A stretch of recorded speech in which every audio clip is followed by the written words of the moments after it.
Hey guys, कैसे हो आप सब। आशा करता हूँ सब अच्छे होंगे। तो वेलकम टू द ब्लॉग। तो गाइस, आज का ब्लॉग थोड़ा सा अलग होने वाला है। आज हम बात करने वाले हैं ब्लड डोनेशन। मुझे पता है आप लोग, कई लोग करते होंगे ब्लड डोनेशन, तो उनके लिए तो ये काफ़ी नॉर्मल सी बात है। लेकिन ऐसे बहुत से लोग हैं जिनको ब्लड की आवश्यकता पड़ती है, जिन्हें टाइमली ब्लड मिले तो शायद उनकी जान भी बच जाए। तो काफ़ी लोगों को इससे हेल्प हो सकता है। आप लोग सोचते होंगे कि ब्लड क्यों डोनेट करना। सिंपल सा जवाब है कि इंसानों को इंसान का ही ब्लड चाहिए। किसी ये ब्लड कहीं पे मैन्युफैक्चर नहीं किया जा सकता आर्टिफिशियली। ब्लड डोनेट कैसे कर सकते हैं? आपको ब्लड डोनेट करने के लिए ब्लड बैंक में जाना पड़ेगा। कोई भी authorised, government authorised blood bank में। वहाँ जाने के बाद आपको कुछ फॉर्म्स दिए जाएंगे। उसमें आपकी इन्फॉर्मेशंस आपको सही सही फिलअप करना होता है। उसके बाद आपका बीपी और वेट चेक किया जाता है। अगर आपका बीपी और वेट सही है, विद इन रेंज है, तो फिर आपका हेमोग्लोबिन टेस्ट किया जाता है। जब सब कुछ सही पाया जाता है तो फिर आपको ब्लड डोनेट के लिए बुलाया जाता है। अब मान लेते हैं आपने ब्लड डोनेट कर लिया है। जनरली जब आप ब्लड डोनेट करते हैं, उसके बाद आपके ब्लड के सैंपल के साथ कुछ टेस्ट्स किए जाते हैं, जैसे कि हेपेटाइटिस बी, सी, ई, HIV, या और भी कुछ टेस्ट किया जाता है, जैसे मलेरिया के बैक्टीरियाज या फिर टाइफॉइड्स। ये सब आपको पहले आपके ब्लड पे मौजूद है कि नहीं। अगर आपका ब्लड सैंपल इन सब टेस्ट्स में पास हो जाता है तो फिर आपका ब्लड को स्टोर किया जाता है। तो आइए जान लेते हैं कि हमें ब्लड डोनेट क्यों करना चाहिए, इसके फ़ायदे क्या है। जैसे कि मैंने आपको पहले बताया है कि सिर्फ इंसान की बॉडी ही ब्लड जनरेट कर सकती है इंसानों के लिए। तो जब आप ब्लड डोनेट करते हैं तो आपकी बॉडी जो ब्लड निकल जाता है उसकी भरपाई के लिए फिर से ब्लड जनरेट करना शुरू कर देता है। तो उससे क्या होता है, आपके ब्लड में नए ब्लड सेल्स बनते हैं जो कि फ्रेश होते हैं। जो नए ब्लड सेल्स होते हैं ये सारे रोग मुक्त होते हैं, बिल्कुल ही फ्रेश प्योर ब्लड सेल्स होते हैं। ब्लड डोनेशन करने से आपके हार्ट रिलेटेड डिजीज़ेस काफ़ी हद तक कम हो जाते हैं। आपके हार्ट अटैक या इवन डायबिटीज़ होने के चांसेस काफ़ी हद तक रिड्यूस हो जाते हैं। ब्लड डोनेशन करने से काफ़ी कैलोरीज भी बर्न होती है। स्टडीज़ पाई गई हैं कि 650 कैलोरीज तक बर्न हो सकती हैं आपका 1 यूनिट ब्लड डोनेट करने पे। हमारे ब्लड में जो पदार्थ होता है हेमोग्लोबिन, तो हेमोग्लोबिन मेंटेन करने का भी काफ़ी सहायक माना जाता है ब्लड डोनेशन। अब आइए जान लेते हैं कि कौन कौन ब्लड डोनेट कर सकता है। पहली बात है कि आपकी एज 18 से 65 साल तक के बीच में होनी चाहिए। एक और क्राइटेरिया है कि आपकी मिनिमम वेट, वज़न जो है वो 50 केजी से ऊपर होनी चाहिए। उससे नीचे आप अंडरवेट माने जाएंगे, तो आपसे शायद ब्लड ना लिया जाए। हेमोग्लोबिन लेवल, जो मैंने कहा था कि ब्लड डोनेशन के पहले आपका हेमोग्लोबिन लेवल चेक किया जाता है, तो आपका हेमोग्लोबिन लेवल मिनिमम 12.5 से 16 के बीच में होनी चाहिए। तो ये तो हमने जान लिया कि कौन कौन ब्लड डोनेट कर सकते हैं या फिर कौन नहीं कर सकते हैं डोनेट। तो आइए अब जान लेते हैं कि आप कहाँ कहाँ ब्लड डोनेट कर सकते हैं। कोई भी गवर्नमेंट ऑथराइज्ड ब्लड बैंक में जाके आप वॉलंटरीली भी ब्लड डोनेट कर सकते हैं। आप कई सारे NGOs होते हैं, आपको ऑनलाइन सर्च करने से मिल जाएंगे। कई सारे NGOs blood donation camps help करते हैं समय समय पर।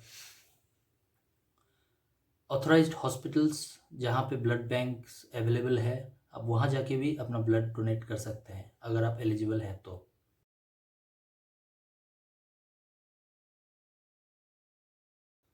आइए अब जान लेते हैं कि ब्लड डोनेशन की फ्रीक्वेंसी कितनी होनी चाहिए।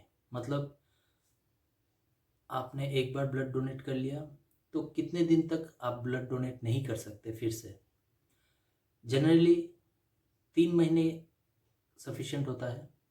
आप अगर एक बार ब्लड दे चुके हैं या फिर वॉलंटरीली ब्लड डोनेट कर चुके हैं तो आफ्टर 3 मंथ्स आप ब्लड डोनेट कर सकते हैं। ओके, तो चलिए मान लेते हैं आपने ब्लड डोनेट कर लिया है। उसके बाद आपको क्या किन किन बातों का ध्यान रखना है। पहली बात, आपको ये ब्लड डोनेट कैंप में ही बोला जाएगा कि आप कम से कम 15 से 20 मिनट तक आप लेटे ही रहे। आपको कम से कम 8 से 12 घंटे तक अल्कोहल, सिगरेट्स या फिर किसी भी नशीली पदार्थ से दूर रहना चाहिए। आपको ज़्यादा से ज़्यादा हाइड्रेटेड रहने की कोशिश करनी चाहिए। ज़्यादा से ज़्यादा पानी पिए, जूसेस, कोई भी विटामिन्स जो आप जो नॉर्मल डाइट लेते हैं उसमें ध्यान रखिएगा कि आयरन कंटेंट ज़्यादा से ज़्यादा हो, तो ये बेटर रहता है। आपको आप जब ब्लड डोनेट करेंगे तो आपको ब्लड डोनेट कैंप से ही या फिर हॉस्पिटल्स या फिर जो ब्लड बैंक्स होते हैं वहाँ से आपको जूस या फिर कुछ खाने का सामान भी दिया जाता है। तो आइए अब जान लेते हैं कि आपको कब ब्लड डोनेट नहीं करना चाहिए।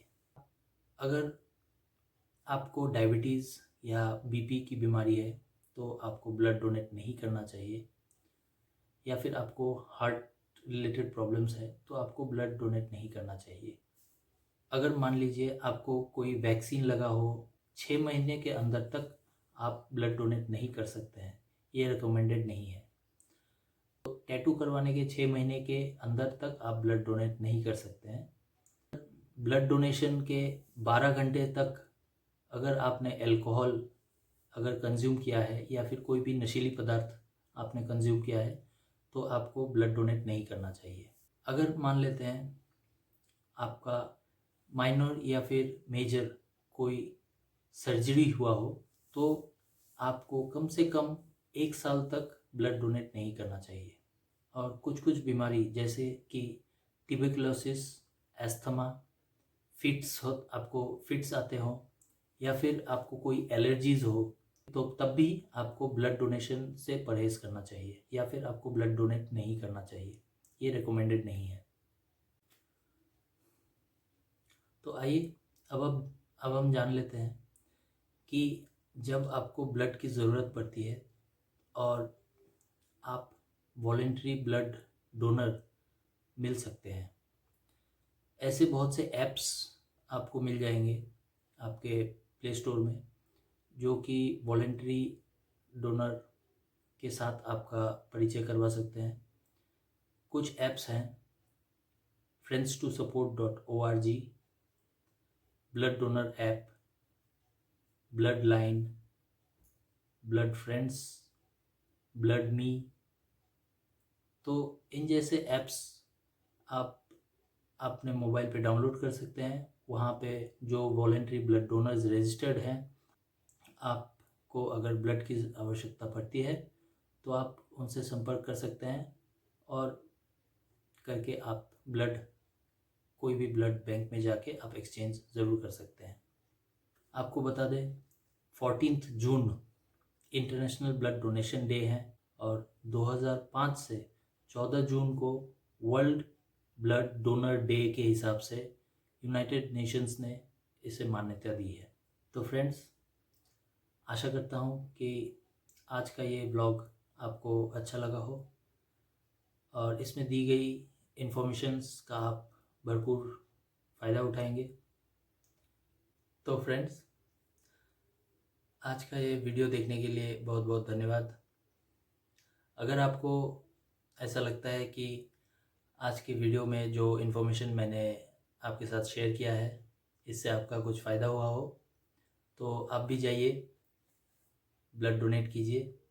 मैं भी खुद हमेशा एवरी 6 मंथ्स के इंटरवल में मैं भी ब्लड डोनेट करता हूँ voluntarily. And thank you for watching this blog. Please do like, share and subscribe, और हमें ऐसा ही प्यार देते रहिए। Thank you. Good night. जय हिंद।